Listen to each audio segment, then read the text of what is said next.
So can you tell us about Rusty's world of love, dreams and fantasy? Hmm. Yes, well, in a way, Rusty was my alter ego, and the stories that have over the years been published as Rusty stories were in fact written when I was in my 20s and 30s. And at that time, I was a bit of a dreamer, and um, quite romantically inclined in the wide sense of the word, romantic, and even for me, perhaps um, writing was in a way a romantic notion. It was something different from hmm, other ways of making a living, or I thought more as a vocation than a profession. Although it's also been a profession. So I think with me it was always a mix of dreaming and of reality too, because as time went along, I realized the look became more aware of the practical side of writing and um, of living by it. Sir, is your first literary venture The Room on the Roof? So was that the reflection of your teenage quest for love?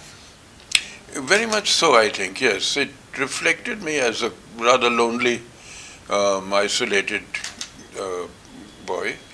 And I wrote it when I was 16 or 17, and it was in a way of work by an adolescent about adolescence, and so maybe that's what made it interesting in a way, because at times it is, when I look back on it, it's in some parts it's quite naive, and it can, in parts, immature even, but I've never tried to change it in any way, not a word even, because I wanted to reflect me as I was then, blemishes and all, blemishes as a writer and as a character in it. So it was, and when I first, it was based on, in a way, on a journal that I had kept in that last year in India, before I went to England, and when I was living in Jersey in the Channel Islands and missing India and everything here, it it it it's that's when I turned it into a novel in a way, because when I showed the original journal to a publisher, Diana Attal, who became quite a famous editor, she said it was very interesting, but it wouldn't work as either as a novel or as a autobiography. She suggested that I turn it into a novel. So I fictionalized my journal. So what remained was some of the characters and some of the incidents, but at the same time I wove a story into it. So it's sort of a fictionalized autobiography. Um, and and it and having been first written in the first person, I changed it into the third person, and Ruskin became Rusty. And so Rusty does, in a way, reflect my dreams and aspirations. And and he, and then later, after I came back to India, and I wrote dozens of short stories, again, many of them in the first person, and not necessarily about Rusty, but then I'm always at the mercy of editors sometimes. Then later on, in Penguin Books, one of the editors said, why not put all your first-person stories together, and since they are about semi-autobiographical or autobiographical, we'll call them Rusty stories. So whether they were actually originally Rusty or not, they became, in a way, Rusty stories. So we had a whole sequence of them. So so there it is. But now I don't write. Now I do write in the first person a lot. But now I differentiate. Either I'm writing fiction, or I'm writing non-fiction, a memoir or autobiography. So I'm not mixing the two. The fiction, of course, is always a mixture with every writer, but So the non-fiction is perhaps um, the true story. But sometimes you can tell more in fiction than in non-fiction. Maybe you can say more. Um, the nice thing about now at my age in writing a memoir is that, or anything autobiographical, is that strangely enough the material is almost endless because you're looking back over scores of years and there's so many people to remember, so much has happened, and you can put it all down and still think, and then still realize that you've left out this or something else. So you don't really run short of material. And that's it. Maybe my style hasn't changed much, but maybe I look back on life more reflectively, sometimes even cynically or humorously, or with a sort of sense of a philosophical outlook.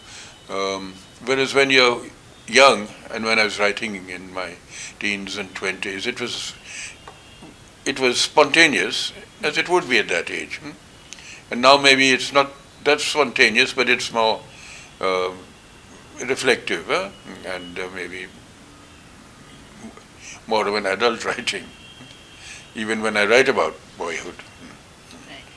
So, the lone fox is rocking the dance floor. We can see that. So, how has the journey been? When the book was released a couple of years back, and a reporter on a TV news channel was interviewing me, kept referring to it as lone wolf dancing. So I said, I'm not a wolf, never been a wolf. I'm a foxy fellow, but not a wolfish person. And because after all, wolves are dangerous. They attack people, they even eat them. But as a fox wouldn't do that. He's usually on the receiving end, and is something of a loner very often. So that's how I associated myself with the fox rather than the wolf. So it's you see again it's more detailed in my descriptions of my childhood and boyhood. Anyway, somehow when you come up to the recent past, sometimes there are things you don't want to write about because you need more space. You need more of time passing in order to reflect and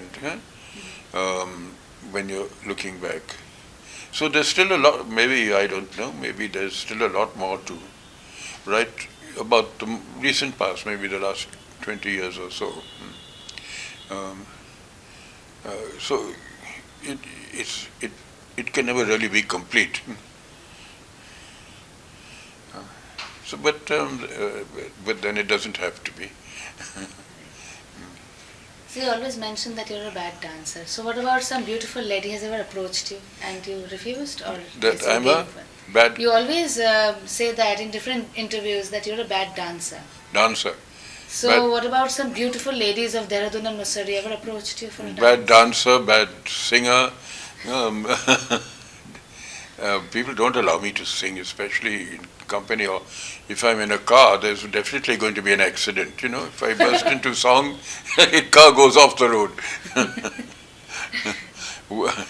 Once, Victor Banerjee was taking me down in his old Morris Swiner from Mussoorie to Dehradun, and I started singing, and believe it or not, the door fell off.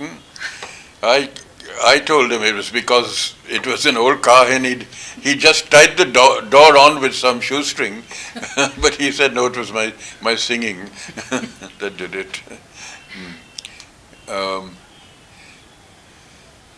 I wanted to be an opera singer.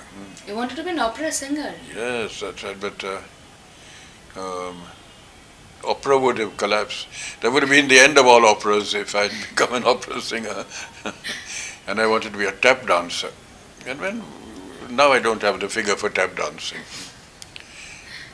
the last and final ambition, a sumo wrestler.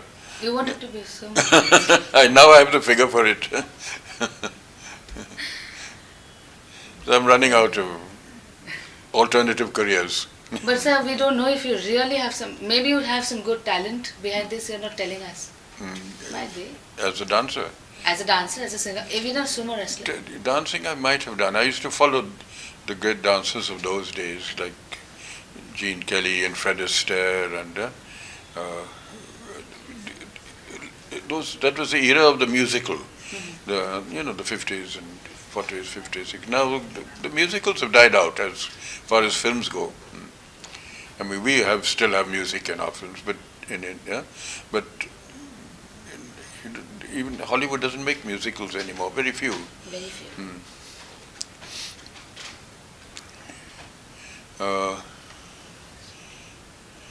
Yes, and even comedies now are usually sort of satirical, maybe they're not that broad kind of humor, where you had comedy teams were popular then. If you look back, like Laurel and Hardy, Abbott and Costello, the Marx Brothers, others. Very often now you might get single comedians. You don't get. I think those teams or partners who were very popular at that time. And I grew up on films. I used to be quite a cinema goer, and maybe that also helped or influenced me in a bit. In that, before I sit down to write a story, I will often visualize it. I will see it in my head as a story in visual terms, and so that helps me also when I write it, because then it's only a question of putting it down in words and good style and language and bringing the characters to life. So it's not only books that influence you, but other things too. So, sir, how much reality and how much fiction do you blend together when you write your bestsellers? Yes, it's quite a blend at times when I write a story, because as with most writers, even if they don't admit it, some of their major characters would be based on real people they've known. Or they might combine them or try to disguise them. But I think we all have somebody in the back of our minds when we create characters. And incidents, you can change an episode or incident to suit the direction of the story. So things do change along, but at least the story must give a feeling of reality and be authentic and believable. Otherwise, maybe you're going into the realm of fantasy or something different. And I've always written out of life, admittedly quite often about people I've known, but I do change them. Now, for instance, a lot of people or young readers and children, past and present, would say, Ruskin, you were obviously very close to your grandparents. You wrote all those stories about your grandfather and the pets he kept and all. But I never knew my grandfather. He passed away before I was born. So I made up these stories based on the little I'd heard about him and put myself in them as well as a small boy. So I created, in a way, a grandfather that I didn't have, because both my grandfathers had passed away before I was born. The grandmothers were still there. There was a Dehradun grandmother and a Calcutta granny too. So they occasionally featured in stories, much as they were, except that my Dehradun granny wasn't the granny I wrote about, who was always making nice cakes and wonderful things for me to eat and enjoy. she was very strict. She didn't give me second helpings. Said little boys should speak only when spoken to, and was generally avoided by me. Although she was good at heart. And I remember when I was hungry, I'd go over to the old lady who lived next door, a crippled lady who would open her larder for me, and I could tuck in. So characters do get changed in the process of writing. They do get changed, but still they're based on somebody or the other. Dickens wrote about his father in David Copperfield, Mr. Micawber, who was always in debt, and went to debtor's prison as Dickens's father did. And same with a lot of other writers. Sometimes they're major characters. Some said Mohammed of Human Bondage. The young medical student has a clubfoot, and Mohammed, as a young medical student, had a stammer, which troubled him all his life. So there too, he was writing about himself. He just changed the stammer into a clubfoot. So, sir, when you look back now, there were 2 of your books that were adapted into films. 3 actually. 3. I can tell you about a 4th too, which never got shown. You see, we think of the successes, we don't know about the failures. Right. Not my failure, but the failure of the film. For instance, I mean, the films that were successful were Janoon, which was A Flight of Pigeons, Shyam Benegal made back in 78, 79. And then Vishal Bhardwaj made 2 films, The Blue Umbrella and Saat Kulmar. They've also been, I think, 1 or 2 children's films which were done by the Children's Film Society, but I never saw them. But I believe they did get shown. But back in the 70s, a producer bought my story called The Last Tiger. It was about a tiger hunt, basically. And it was made, but must have been very bad because it never got a distributor. It was never shown. And Tom Alter, who played a shikari in it, he once told me that the tiger that they hired would refuse to act. It was a zoo tiger, and every time it got hungry or it was mealtime, it would run back to its cage in the zoo and sit there and wait for the keeper to come and give it its lunch or dinner. So it refused to be a fierce and aggressive tiger, and they couldn't get a replacement. But anyway, they went ahead with the film, which obviously wasn't very impressive. So that can happen sometimes. I would love to have seen it, but never did. Sir, what do you think about the new generation writing? How do you think that the art of storytelling has changed over the time? I don't know if it has changed all that much. I'm not sure if it's changed a great deal. Films seem to have gone very much into fantasy or horror, or the use of technology to create monsters and aliens and creatures from outer space, etc., where they can use the current technology to almost eliminate real life actors, and there they don't bother so much with story or script. Whereas I remember back in the 40s, 50s, a lot of films, particularly foreign films, were based on literary works, on books. And some writers were adapted particularly well to the screen, Dickens's novels, or Moham's novels, or Daphne du Maurier and others. Now that's rare. Now it's usually a screenplay written specifically for a certain type of film, a Spider-Man or some um, uh, superhero, and I think a lot of wishful thinking goes into them.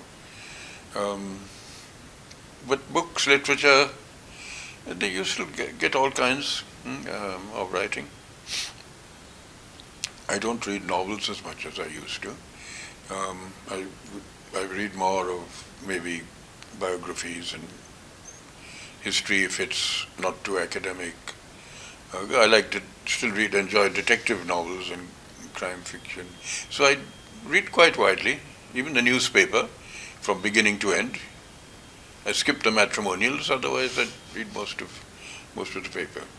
No, sometimes I read the matrimonials too. It's interesting to see the kinds of people who are up for. The way they Yes. give the content of the advertisement. Yes, it is very interesting. So you've always written by hand. You've never typed your stories. I used to type. I've got three abandoned typewriters at home. I used for many years type because in the early days, you had to submit your manuscript typed. The editors and publishers were very fussy about it. But I started getting a stiff neck whenever I typed. So when finally things changed, instead of going forward and into word processors and computers, I went back to writing by hand and enjoyed it. So that and publishers now being more tolerant and don't insist that I send in a typed or printed out manuscript. So I just give them handwritten manuscripts, and they'll of course send me a printout for corrections and things. So that suits me, and it means I have to do only one draft because I'm very lazy. I don't want to edit and correct, as you would with either, especially more so with a computer web, which are useful as far as editing goes. But I don't change things. Just pure laziness. But I don't. I find I don't need to change much actually now. Just write. So it's been like almost more than 65, 70 years into writing. So Yeah. have you ever felt the fear of being forgotten after all the success? It wasn't a fear, but not a. Often, I suppose, over the years, I would feel that I might not getting anywhere particular, and not being forgotten, but not being discovered rather than being forgotten.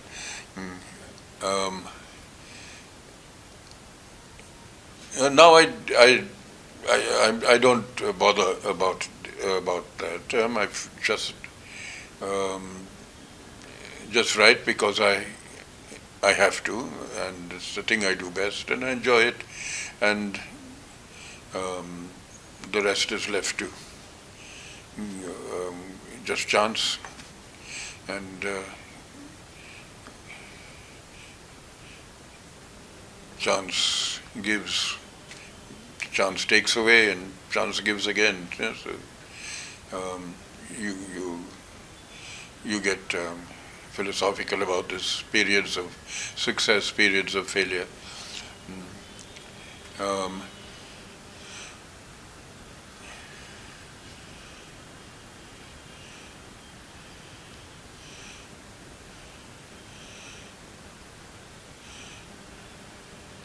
Yeah, so perhaps after that initial success with The Room on the Roof in the mid-50s, there was a period when things weren't going forward. But I concentrated then on writing for magazines, newspapers, bombarding them with stories, essays, poetry, all sorts of things I would write. And a lot of that work then actually when the publishers came to India in the 80s. And before that, we were short of publishers. So, like say, Penguin came to India in the 1986-87. So all that early work, which had been done, stories and things, could be collected and published as books. So I had a good backlog of material too, which before that had been just lying there, more or less, having had maybe just a magazine publication, but nothing else. Because publishing only came of age in India back in let's say in the 80s or so. Before that, we had academic publishers, but hardly anyone who did general books or literature or fiction. You had to you had to try and get published abroad, as many Indian writers did. And now it's possible for a writer here to actually have a good income and make a good living from writing by being published in India, because there is a market, in spite of what everyone says that people don't read books, but some people are buying them and reading them.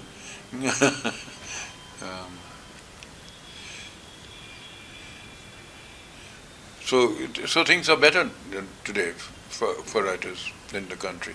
So what is your advice to the young generation who writes? The serious people who want to pursue a career in writing, want to become authors. So what is your advice for them? Well, they should know that they can write. Sometimes they don't realize that's important, and just dash off something carelessly. Because I think if you want to be a successful writer and be recognized as such, it can often take time. And I think you need to have a good foundation in language, have a good command of language.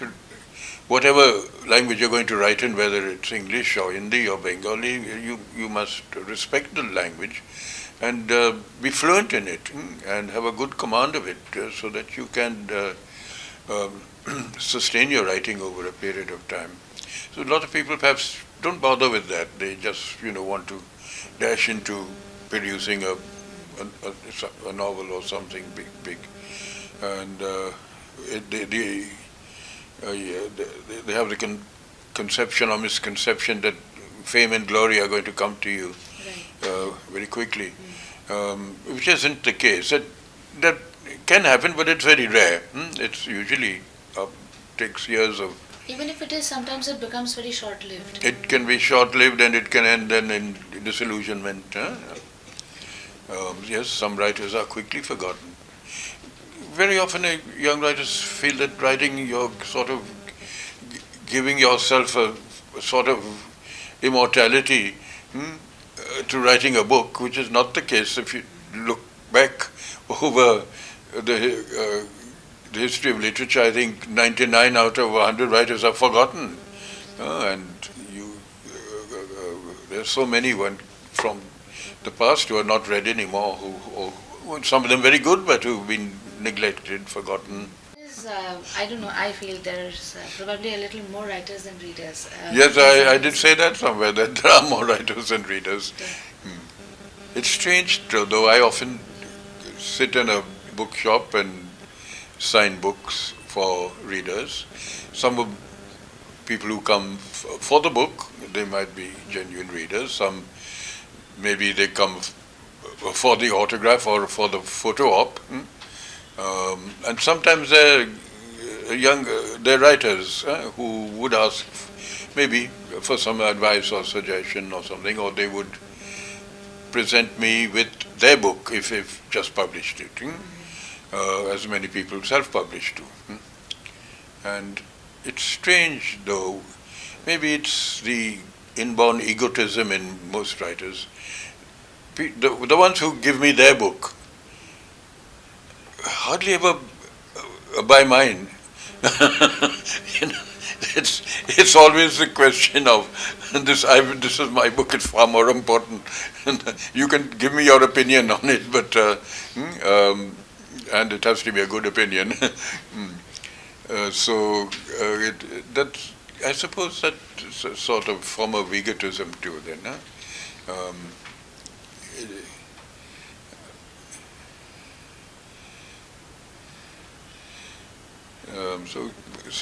And that's, I guess it's the case with a lot of creative people. Artists can be like that too, and actors, yeah, singers. Nobody else exists for them.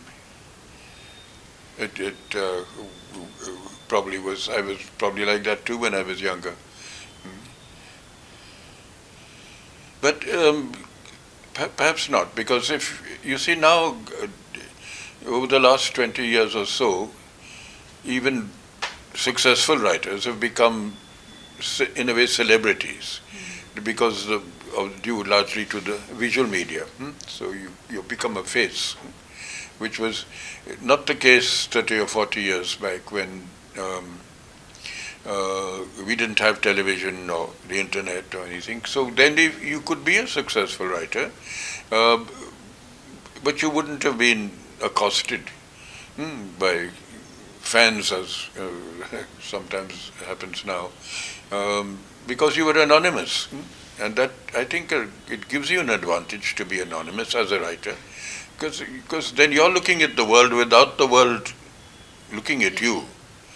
But when you're no longer anonymous, you're a celebrity, then the world is looking at you, and you're not getting a chance to look at, to know them really. It's all happening around you. So there was a great thing to be a writer like Graham Greene or Somerset Maugham, or someone who could just walk down the road unnoticed and be known by his or her name and output. And if someone would go into a shop and ask for a book by a particular writer, would not insist on having to be photographed with them. So I'll just ask you something lastly, which is, you talked about a Calcutta aunt, somebody, Calcutta grandmother. Yeah, my father's mother. She belonged to Calcutta? Well, my father grew up here in Calcutta because his father, my grandfather, who was an army, just a soldier, not an officer, he took his retirement in Calcutta in around 1900 or so. And so the boys, including my father, grew up here, or they were sent to an army school in Sanawa, but otherwise home was here for them. And during the war, my father served in the RAF, and he too is buried here in Bhuvanipur, in the war graves cemetery. So there is that Calcutta connection. But when he died, I was only 10. So otherwise, I would have been here with him, because he at that time was posted to Calcutta. So, but I was only 10, so I went to stay with my mother and stepfather. By then, I had a stepfather too in Dehradun. But those last letters of his came from Calcutta, and the address was 14 Park Lane. So very central, I guess. And the RAF outpost was somewhere on the outs, probably Dum Dum. And he would tell me about the new market, which was new, and how when I came home that winter, we would explore it. And because he used to take me around quite a lot. So you can't predict what's going to happen, of course. So you have a Calcutta connection. Yes, sir, quite a strong one. Just asking, do you know any Bengali words or any Bengali phrases? Not, if I'd grown up here, I would have. So I think I've met more Bengalis outside of Calcutta. Because in Dehradun had, oddly enough, quite a large Bengali community when I was there as a boy in the 50s. There were a large number of Bengalis who worked in the Survey of India and were therefore living and settled in Dehradun, and there is still today, but neglected, a large Bengali library, which has got a lot of old books in Bengali, and it's functioning, but not very, not very successfully. It needs, some interest, someone, to try and revive it and keep it going. I remember, yes, as a boy too, going on hikes with Bengali friends, and we would even go to Rishikesh, stay in the Ramakrishna ashram, places like that. So, and at school too. So, of course, I hadn't. My first actual visit to Calcutta was as late as, for you, a long time ago, but for me it was as late as 1960, 61. By which time I was in my late 20s. And that took me up to Darjeeling too, because I had a job briefly. And in Darjeeling, it was interesting because Satyajit Ray was there. He was just making this film, Kanchenjunga. And I met him. Not that I was a nobody then, but I knew a woman called Mari Seaton, who wrote a biography of Ray, or a book on his films. And she was there, and she was a bit eccentric. She introduced me to him.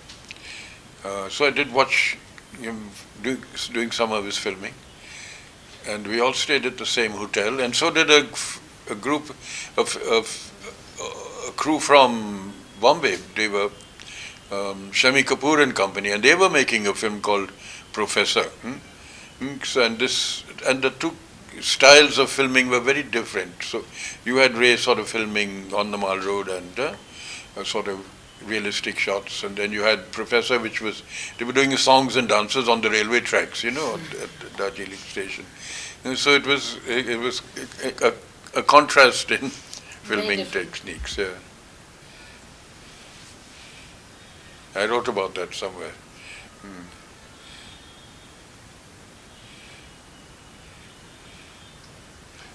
And then a long gap before I came to Kolkata again. When I did, a few years back, it was as a published author, with several books behind me. Rupa brought me here for a book signing, and then I came with someone from Penguin, and I came occasionally for Lit Fest now. But, have been ringing us every winter for your short 1-week winter.